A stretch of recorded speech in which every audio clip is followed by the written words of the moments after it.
Welcome back to another week of Hospo Happy Hour, proudly brought to you by Hospo for Life and Warner's Distillery. In our first episode of the week, we are joined by Amanda Brown discussing understanding habits and how they influence well-being. And up for last drinks, we'll be chatting with Tina Warner-Keogh, the co-founder of Warner's Distillery in the UK.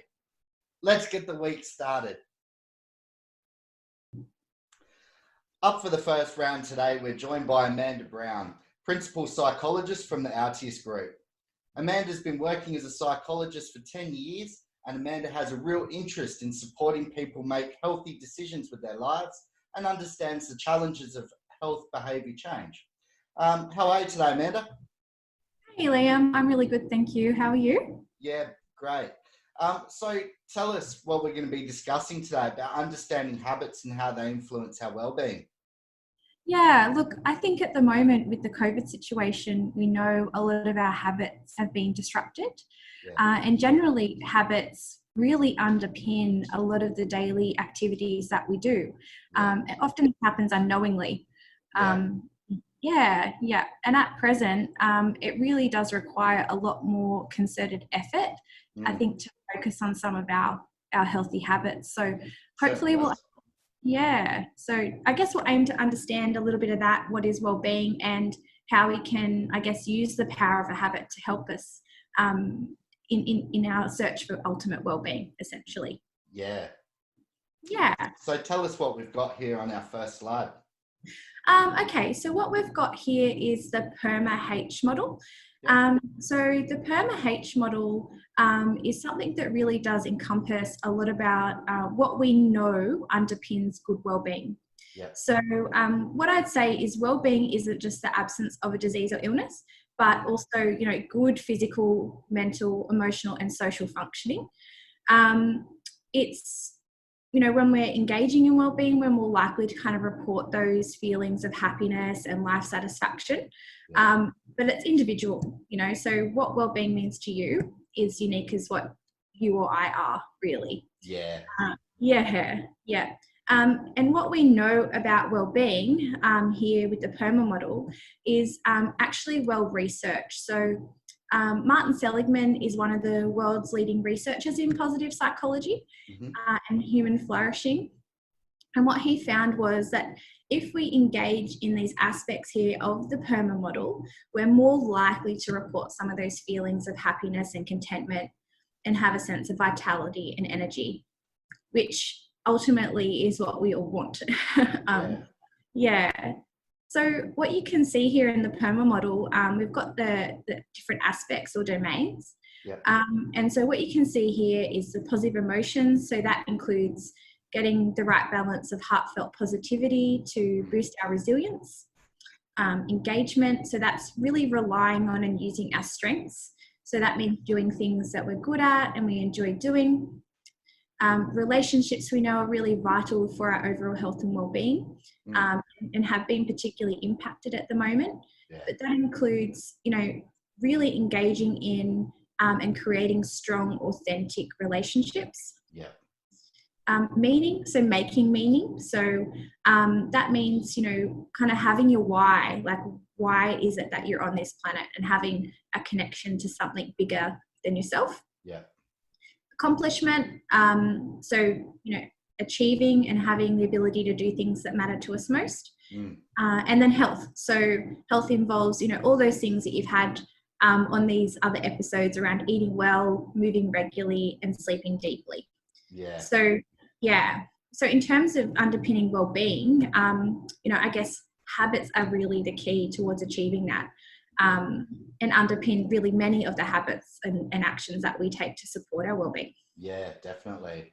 And we've spoken about those across quite a few episodes, and habits are a big one, or things we do daily. And I guess like looking at the slides that we have here on the screen, and that there's quite a few things in there which, really do make a positive impact. I know I've put a few things into my daily life since we started this show, and I feel exactly the same.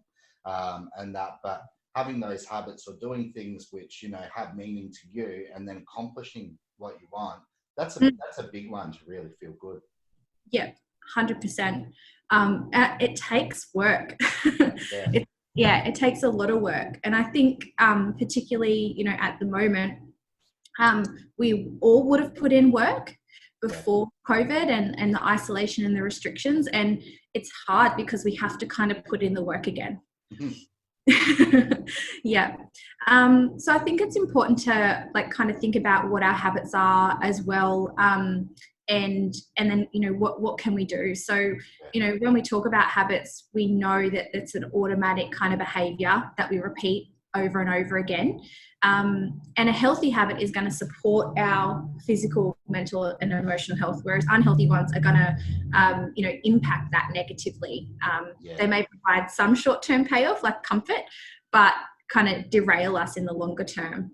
And so habits comprise of about 45% of our behavior, which is a lot.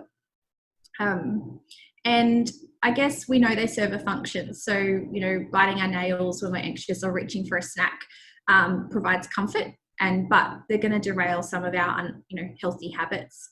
Definitely. I think they become automatic too over time. So we know, you know, engaging in that PERMA model takes a lot of effort and work that I mentioned. And by doing those habits, things become easier. It's almost like a reward for practice.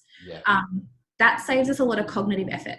So if we think about the habit and the automation aspect, it's almost like I kind of discuss it to my clients like a garden path. So once we start something out, you know, it may be not very well trodden, maybe have a bit of overgrowth, and we walk it. The more we walk that path and the more we practice, then that path becomes more defined and kind of easier to walk on. So that's our reward for practice. And that allows us then to have a bit more kind of cognitive bandwidth to kind of focus and build more habits or more complex behaviors. So they really are the building blocks of our well-being.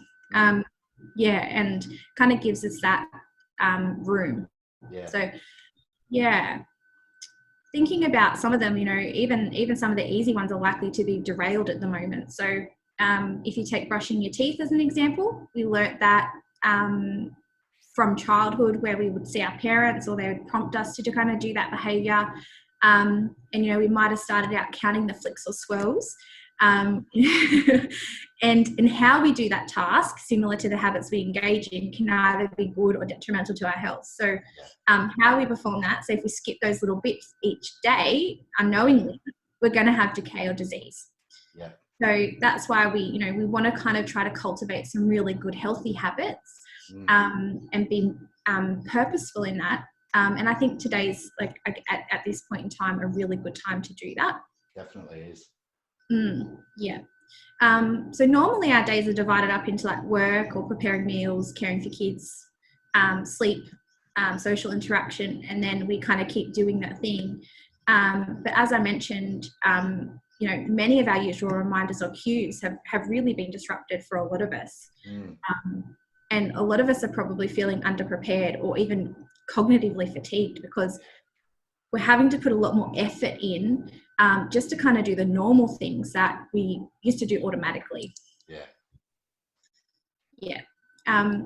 So it's likely then that most of our kind of good habits are derailed, or we might be seeing some bad habits kind of come up. And I guess the downstream effects of that are really aren't going to be conducive to good health and well-being. You know, we know that not getting enough sleep or exercise or eating poorly can affect our immune function, which I think is the exact opposite of what we're all trying to take care of at the moment. And as I mentioned, we've got that mental bandwidth there. So when our lives have been disrupted as they've done, we really need to devote more time and energy to kind of doing some healthy habits. So I guess when we're faced with these really stressful circumstances, how can we create some stability in our healthy habits, which could underpin well-being? I think there's a lot of pressure on a lot of people at the moment to kind of keep striving and succeeding or hustle culture. But I think at the moment, the most critical thing is to actually focus on good self-care. And I think when faced with these challenges, it's likely that, we might feel angry or frustrated or become self-critical to try to fix and control the problem. But the best thing that we can actually do is try to be compassionate to ourselves. So, we know that there's a growing evidence in the field of psychology that self-compassion is a real important predictor of well-being and resilience. So research proposes that if you treat yourself with care and concern, particularly walking through painful life situations such as now, we're going to be better off on the other side for it. So when we think of self-compassion, it comprises of a couple of elements, including self-kindness compared to self-judgment. So that's been caring for yourself rather than being critical. And rather than trying to fix or control the problem, maybe just taking a pause, offering ourselves some comfort, a sense of common humanity compared to isolation. So it's that sense that we're all in this together, and recognizing that no humans are perfect. We're all imperfect.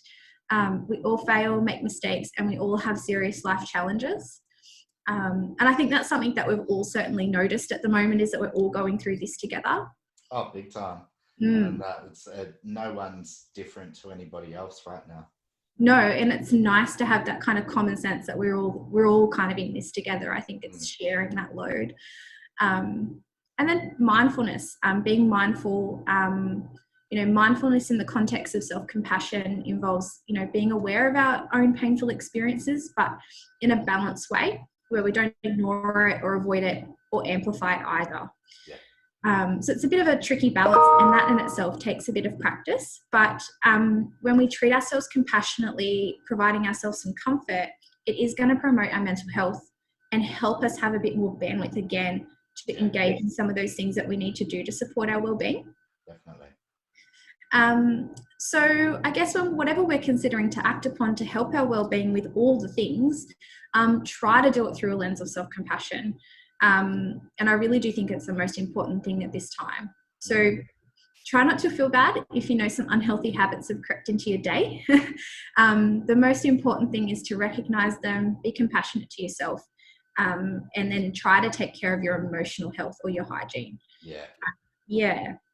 So taking care of that, self-compassion, then try to reflect on what the impact's been. So consider your own emotional responses and the meaning that you are, making at the moment in this story. So that's how you explain what's happening to you in your life at the moment. So we need to take care of those emotional needs first. And then when we make a plan, we can plan for good self-care, taking care of our emotional needs. So that involves some decisions around how you would like to take care of yourself. And that might look like, restructuring your time, focusing on sleep, eating a balanced diet, or really just wherever you are and whatever you can do within that criteria is fine. And you might want to make a plan for some movement, social connection, and enjoying some activities that you enjoy. Really want to focus on things that bring you a sense of pleasure and relaxation. And that comes down to a good routine. 100%. Yeah. So that's where you want to start. At the moment with COVID, I think everything's up for renegotiation. So, we've had this massive disruption, but the benefit is that you can really go back to basics and actually start to etch out a plan and how you'd really like your life to feel and function. So really ask you to kind of consider the values that you hold in all the domains in your life. So health, your relationships, work, family, parenting, personal development, intimacy, like everything. And then create a structure. So the structure, I'd say, try to even do it as close as you can to your pre-lockdown structure, or what you might expect your post-lockdown structure is going to be as we start to kind of move into having some of these restrictions eased. That'll really help you as you move back into the demands and kind of help you kind of tick off some of those core health functions that we need to underpin other areas of well-being like sleep and eating. So we encourage you to schedule some tasks like cooking or laundry or things that you enjoy to help you stick to a bit of a routine. that also kind of helps you take out some of the daily decisions that you might have been having to make again. And give you some more mental bandwidth for something else. So I guess what we want to encourage you to do is set some goals around your well-being that are really linked in with your values. So values are, I guess, the answer to the question, if you could have your life to be about something, what would you choose? It's a big question, but it's the meaning in the model. And when we live our lives consistent with our values, we know we're going to have a general sense of contentment. And when things go awry, we can use our values as guiding posts to guide our decisions during those tough times. So I guess what I mean as an example of a value for a goal might be, if you've got a goal where you might want to spend some more time with your children, this might be like a goal to be an involved parent. But it can really help you to dig into why you want to do that goal. So why you want to do that goal might be because you value relationships, for example. Another goal might be to stop comfort eating because you value your health. It takes a bit of work to get to your core values, but a nice shortcut to get there is kind of just ask yourself why. A couple of times. For example, why do I want to stop comfort eating? I care about my appearance. Why? Because I care about my health. Why? Because I want to live a long, healthy life. So that kind of gets to the value there. They help as a guiding post to kind of help us, in terms of well-being and where we want to go. And once we've got that guiding post, we want to kind of etch out a plan and structure like we talked about. It's hard work. It takes a lot of persistence. You're saying it definitely is. You've experienced this, Liam? Oh, big time. So every habit, really, try to keep it simple here. Every habit has a 3-step pattern: a reminder, a routine, and a reward. So a reminder is a trigger that might initiate our behavior. A routine is the behavior itself or what you do, and then the action is the benefit that you gain from doing that behavior, or even sometimes a nice hit of serotonin or dopamine. So whether you're wanting to start a new behavior or stop one, understanding your reminder, routine, and your reward is going to give you a much better vantage point for creating some change.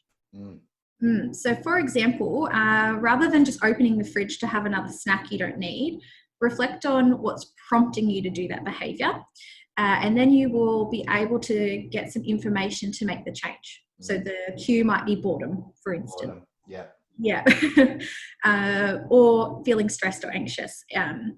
So the process of observation itself is going to change. So it can help you get aware. And once you're aware, then we've got more kind of power to start to control that. Try to reflect on what the reminders, routines, and rewards are for all of the behaviors that you might want to change. I would add too that procrastination is a bit of a habit. So putting off a task brings that short-term comfort because we're not having to extend ourselves, but it can derail, again, what we're looking to achieve in the future. So even if you're somebody that says, I can't be bothered or keeps putting things off, consider what your cues and rewards are for that type of thinking pattern. Procrastination can be a big one sometimes. Like huge. And that until you're like, no, I'm going to get it done. And you feel a lot better afterwards because you've got it done, and then you don't have to worry about it anymore. Whereas the longer you procrastinate, the more that you don't want to do it, because that's a habit that gets strengthened. So we want to kind of say no, and the more we say no to that procrastination, that's going to get easier as well, and we'll get stronger at that. So consider that next time you kind of go, oh, just put it off. So I guess we know that goal-directed action is really helpful and essential for changing our habits. So I want to set some clear goals on what's important to you and get specific, in terms of what you want to enjoy or what the desired outcome is for you. So we talked about our health as a value, and we might set a goal to exercise more. But that's a really broad kind of goal.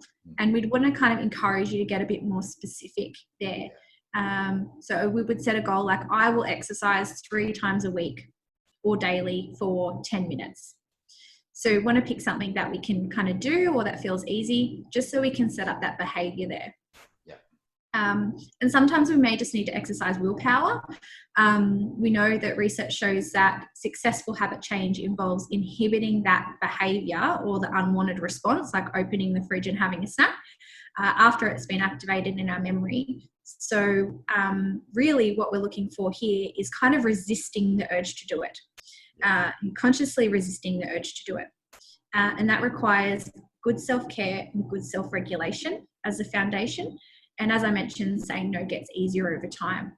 So if we're not taking care of our emotional needs first, as I mentioned, it's going to be hard to kind of pull on that willpower to be able to resist some of those urges.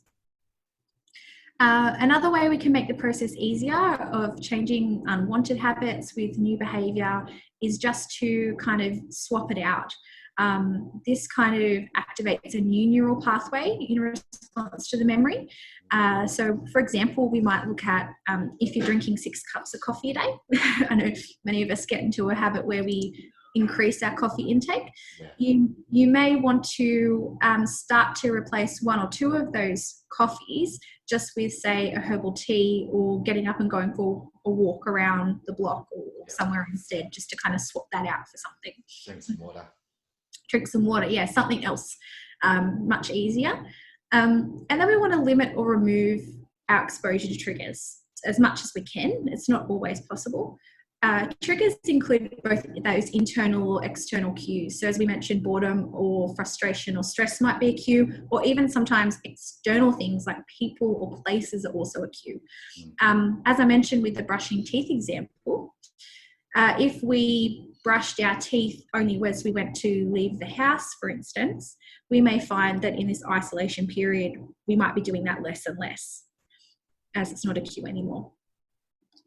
Sometimes also it helps to write it down. Put your goal somewhere visible.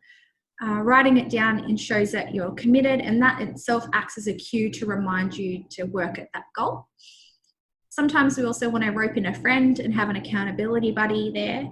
It can be a really strong motivator to have somebody keep you accountable. When we surround ourselves as well with people that share our values and goals, it's going to help. And we're going to be able to modify our behavior and lifestyle in a way that reflects that. Look, old habits are hard to break, and new habits are really hard to form because the behavioral patterns that we repeat are imprinted in that neural pathway, like that path I mentioned before. But we can create new habits as well through repetition.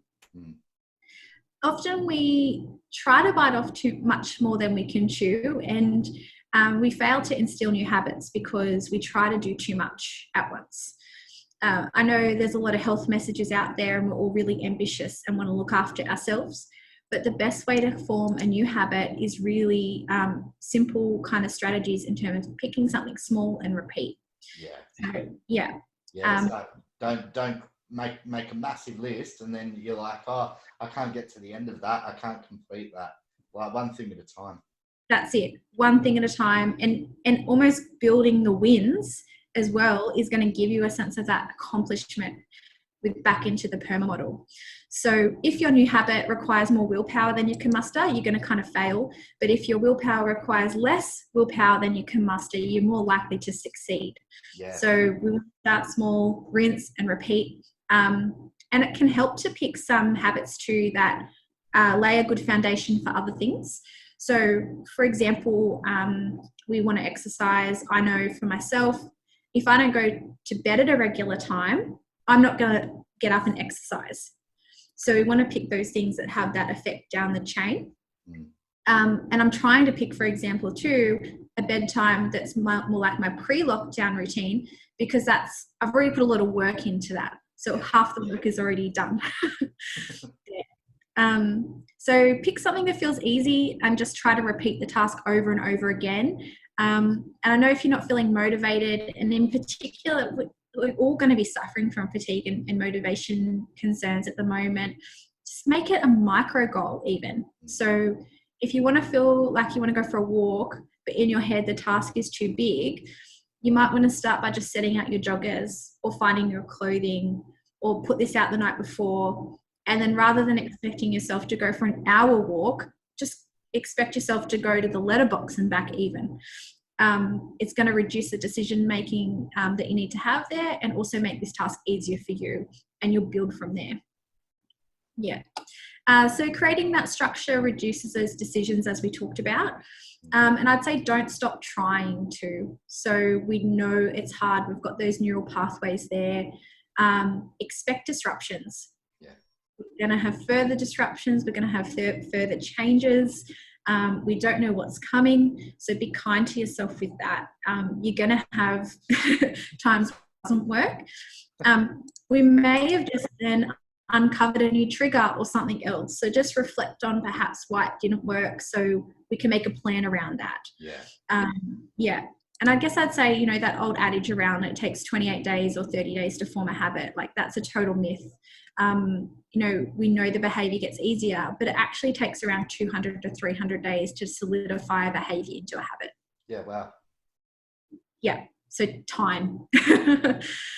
That's a long time. It's a lot easier than that to create one. Most definitely. So we talked about there's like plenty of areas to work on in terms of your well-being, and I don't think it's a journey that's ever really completed. Wherever you are in your journey, it's okay at the moment. Just reflect on what your habits are and how they influence your well-being. It's a really good starting point. As I mentioned, we've all taken a hit with our habits and routines, and it's going to take some time to bring things back on track. So we may find that at the moment we're adjusting to the new current set of restrictions. So we think about that in the context, that's taken about 4 to 6 weeks, and now we're getting into some routines. And we're going to keep having to adjust and shift again as time progresses, and the ease of the restrictions. We're going to have to keep changing and adjusting to that. So now's the time to focus on some really good healthy habits as we transition to what we keep hearing is a new normal. And I guess, it's a good time to consider really what's important to you. What is it that you really want to get back to? Oh, myself? Yeah, and just generally, it's a good time to kind of get back to work. That's what I want to do. Yeah. I'm missing it. Yeah, and most of us are that, in terms of work, that's fulfilled a lot of the PERMA model. We get engagement socially, we do things that we're good at and that we enjoy around people, yeah, and we're part of something bigger as well. So, it takes a lot of work in the absence of our work to focus on our well-being. No, well, that's some brilliant advice which you've given our viewers today, Amanda. Thanks, Liam. And it's been a pleasure having you on the show today. And I'm afraid we could keep talking about it all day, but that's all we have time for. But yeah, no, thanks for joining us. We hope you have a really good week. Thank you, Liam. Much appreciated. And it's most definitely a pleasure to be here. Hope you stay well. Will do. Thanks so much. Thank you. Healthy Monday, everyone. Welcome to this week's new Healthy Mind segment on Hospo Happy Hour. We're going to learn a few healthy recipes this week that are not only delicious, but great for our mind and body. The benefits that fruit and vegetables can have on our mental health are not only beneficial, but they're highly nutritious for us as well. Today, I'm going to make a quick juice that is a real feel-good drink.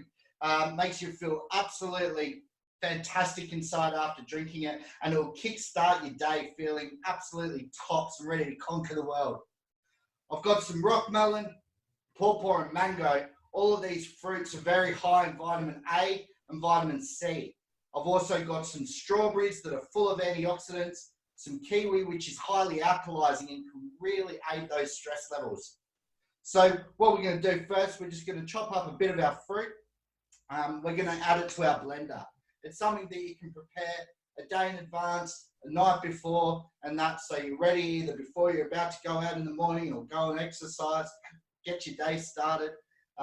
Very, very simple to make. Takes a couple of minutes. So we've got some rock melon here. Just going to dice that up nice and small. Doesn't have to be too small, but you don't want it to heat up in the blender if it's too big a chunks. It is a juice. We've got some strawberries. I'm just going to cut them in half, chuck them in. We've also got some kiwi fruit here, which is really, really good. All we have to do is just trim off the skin. Just roughly trim that up.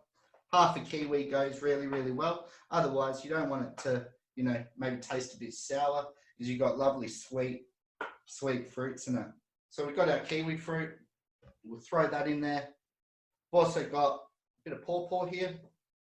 So we'll give that a chop, chuck that in too. Pawpaw gives it a really nice smooth taste.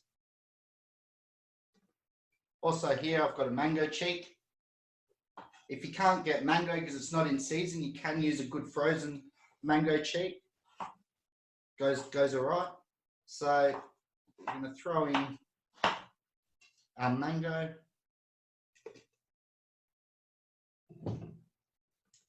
And there we have it. So everything's in our blender. We can now add about 150, 200 mils of coconut water. Don't want too much, want it nice and thick still, nice and pulpy. And then we're going to give that a blitz for about 30 seconds. And there we go. Smells absolutely delicious already. You can use any blender at home, and we can pour our juice. Beautiful and thick.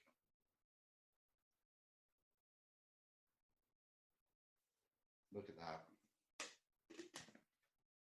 And that wasn't hard to make. Really fast, really easy. You can chuck a bit of mint in there on top.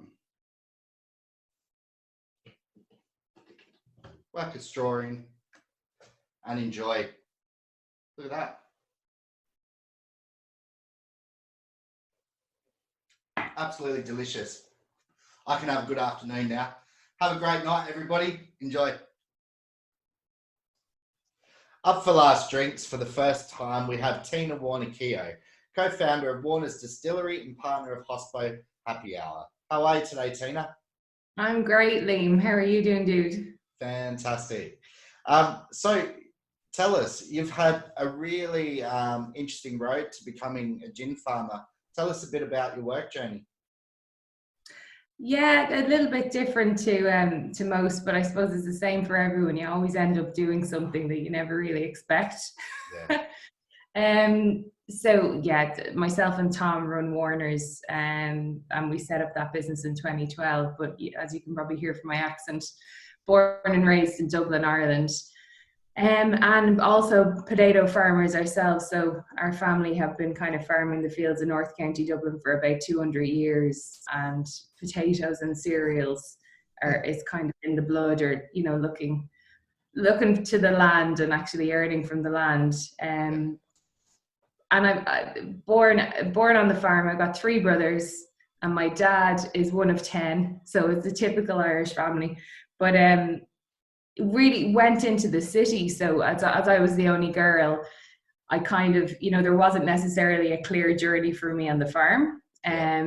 So went into accountancy, then went in and got a master's in finance, and started consulting in the City of London, which was really interesting, but then moved into private equity investing, investing in funds. So funds that invest in businesses across the world, actually, which was just the most interesting thing. So my focus was Europe, small market, mid-market and large market businesses, and also Asia. So our company at that time, which was called Altius, it's now actually owned by Mercer Group, which is an investment management group. They didn't have an Asian office, so I helped them cover the Asia market also, and reviewed quite a few Australian funds. Had a couple of trips down to Oz with the CEO at the time, and what we did was manage investments, so manage pension fund monies into private equity funds, and it was just so interesting. Got to meet some really fantastic people. Yeah. You know, just came across some amazing mentors also, and just I loved the whole learning about other businesses and learning about other people's journeys and how they, you know, what processes they put in place, how they battled issues, how they got through big team issues. You know, one thing that was really clear was, you know, having alignment in your team and having alignment, you know, it's across the world, you know, in families, in businesses, if everyone's on the same boat and, you know, going on the same journey, and it makes for a far better business. But yeah, so I never really, and I met Tom in, my best mate went to his university and came over to visit her, and never expected to, you know, 12 years later then be married to this chap. So we're together nearly 20 years, which is crazy. And the business, I think I found that what I was doing in private equity was fantastic, but it was kind of, I couldn't really see the clear impact, you know, that I was really making a difference to people's lives. And we both got on this kind of big entrepreneurial streak in around 2010, 2011. And we'd set up a crisp brand from our family business at home called Kyo's. So those crisps are actually on sale in Australia as well. And with that, I've never seen them on the shelf. Yeah, no, I think we're on shelf down in Oz, but I'll have to send you some. I'll have to send you some to try. I'm obviously biased. I think they're the best crisps in the world. But it's a similar kind of farm diversification. How can you add value to what you're doing? And I think in Harrington on Tom's family farm, there was just so much opportunity. Yeah. And it you know, Tom's brainchild really. And I was like, right, listen, I'll support you, but let's see what we can do here. And I wasn't kind of fully all in because I'm quite a risk averse person. So I maintained a salary, and at that point in time I was fundraising for private equity funds. So I moved from being an investor to fundraising, which was, so you're going from the buy side to the sell side, so you're getting both sides of the coin. And lo and behold, it really started to work. It was bloody hard work. So, you know, my weekends and my evenings were churning through business issues with Tom. And then we got to a point where there were some bloody low points, but most of it was just extremely positive and moving forward. And we knew we had something special. And then knew we needed to put all the eggs in one basket at one point. So yeah, about 3 years in, I came in full time. And I think it works that way. Same with our company as well. And that, like, I think, and especially for other business, the first couple of years are the hardest to get through. And you try things, some things don't work, some things work, and you know, you kind of feel like you're down here, and then all of a sudden you're back up on top of everything. Exactly. And it's just knowing that you just need to keep on putting one foot in front of the next. Yeah.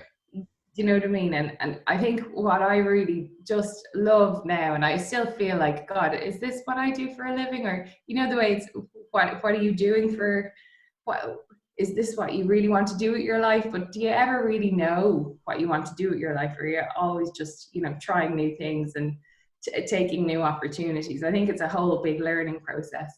But for me, it's the people, like it's the people that I work for in our team, and the things that we create together, and what we are creating now, and just admiring how everyone is just even behaving in this crisis. It's just, it's something special. I really enjoy that. Yeah, no, it's brought a lot of people closer together, I think, especially when you've got a very family orientated business. So you employ like roughly around 50 people, which, you know, it must be a big responsibility to have that many employees. What advice are you giving them at the moment to keep themselves well? Yeah, God, even you saying 50 people, it's funny. You never think that you'd see yourself. And I'm kind of a reluctant leader as well. But They are some of the best people in the world. And I think we're very lucky because from the very start, we had this really kind of purpose-driven mentality that, you know, we were kind of saving the world from mediocre gin, and, you know, everyone just rallying behind it. It's kind of like a cult. So, you know, everyone on the team is just so full of energy and so passionate about what we want to achieve. And now, as we've gone through the years and the business has just grown, it's kind of, we're trying to unite and inspire through farm grown flavor, and obviously the wonder of nature and everything we have on the farm and around us. But right now, this has kind of been the biggest challenge for us all, and we have a charter. So our United in Spirit charter, which kind of links us all together, and we are quite like this culture and how everyone feels and how everyone treats each other, and it's really bloody important. And over the past 2-3 years, we've actually just spent a hell of a lot of time getting on top of it. But we have our community pack that we're helping everyone out with. So whether obviously we've had to furlough some of our team, unfortunately. So we have our hibernation team and our skeleton team. And in both of those aspects, you have quite big challenges at the moment. So it's either how you're filling your day and feeling like you're not feeling guilty, or, you know, that the world isn't going to end. And then for the skeleton team, it's okay, how to just manage your time so that you're not killing yourself at home and stuck at your desk. Absolutely. You know, getting out into the sunshine and making sure you have breaks, you know, booking it out in your calendars to go and have your lunchtime walk, or, you know, and just being completely flexible and open. So, and communication, I think we found, is even more important. So more than ever, we are communicating more than ever now. I think we're actually possibly a better organization now for it. And, you know, we have as a leadership team, we're every other day in the morning. Then we have a bi-weekly skeleton team get together, but each of the teams, so marketing, sales, they'll have daily morning huddles. And I think it's because everyone is at home or you know, on the production floor. Yeah. Because we're making hand sanitizer and still making gin, thank God. So tell us a bit more about the hand sanitizer. I believe you've been looking after quite a few people with sanitizer overseas. Yeah, but we have been, do you know what? We're very fortunate to be able to actually do something that can help. Yeah. And where we, you know, we have been giving away quite a lot to the areas that need it. So a lot of our local hospices, the air ambulance, and a lot of people that just, they're not going to be able to afford it. Yeah. And then at the same time, just trying to cover some form of overhead with, you know, some larger, just amazingly serendipitous relationships from, for example, a lady who owns a PPE company locally and basically trains with my old trainer, and she needed some hand sanitizer, and it just opened up some channels for us. And, you know, obviously she's selling into the NHS, which is amazing. So it's going to the places that need it, rather than, you know, being sold direct to consumer. So it is very fortunate that we have the ability to help now. Yeah, it could be a hell of a lot different. Yeah. Yeah, it's not. It's a good feeling to you know, help others, especially in business as well, and that we've got those options where, you know, we can give something that we've got to help somebody else. Exactly. That's and just coming back to the team support, that's exactly it. I think we just want to make sure that it feels like we have our arms around everyone, and we have their back, and we do. Yeah, we have our weekly kind of informal drink on Thursdays, and then Tom and I do master classes online anyway. Try to do cocktail master classes on a Friday, and then we have our monthly check-in, so our monthly town hall, so everyone can, you know what's going on. And as a company, we do a little Warner's Weekly newsletter, so that goes out to everyone, so everyone can see what's going on, even though a lot less has been going on, Yeah. in the month and a half. Still makes everyone feel like they're connected. And obviously WhatsApp, we have our United in Spirit WhatsApp group. So, and we have a social one also. So there's lots of baking going on. There's lots of gardening. There's lots of, growing your own, because we're just launching our grow kits on our e-commerce now this week, and the team are really getting involved. So yeah, it's really important just to be in touch and make sure everyone's okay. Yeah, no, that's fantastic. So tell us what you've got to look forward to in the coming months, coming out of lockdown. What's next? Yeah, listen, we're really excited.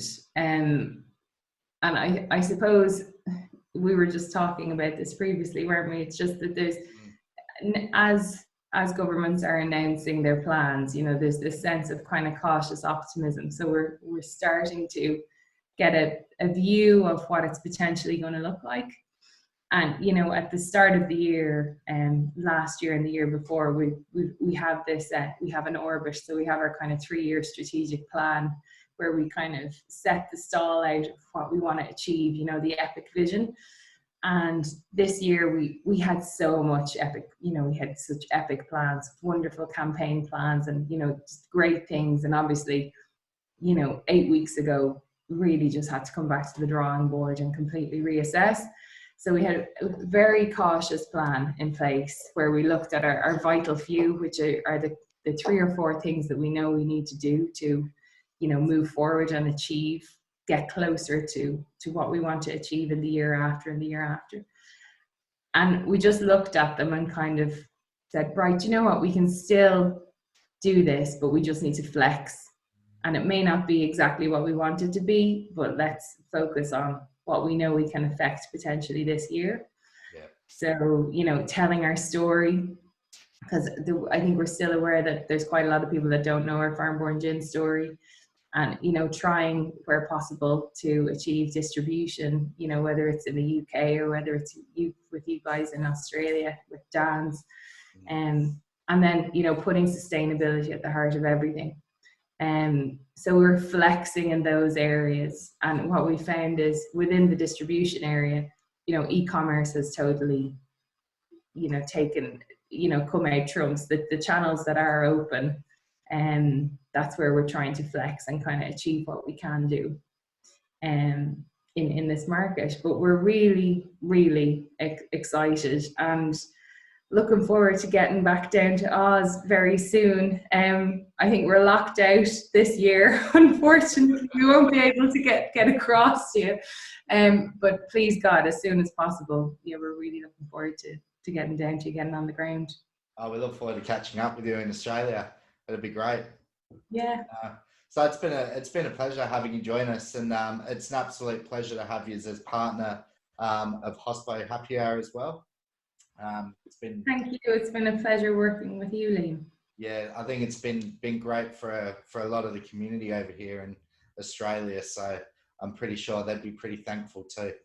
So no, thanks for joining me today, and I wish you all the best in the coming months. Thanks, Liam. We'll speak soon. Thanks, Tina. Bye.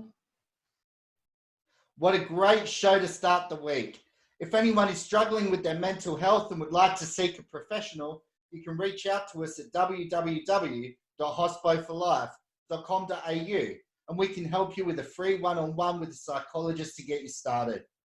Big thanks to our partners, Warner's Gin and Altius Group, for supporting the show. On Wednesday, we will be discussing wellbeing takeaways from the Blue Zones with Sharon Richins. Then for last drinks, we'll be joined by chef, author and presenter Dominique Rizzo. Stay strong and stay united in spirit to create a positive change for a healthy industry. I'm Chef Liam Crawley. Have a great week.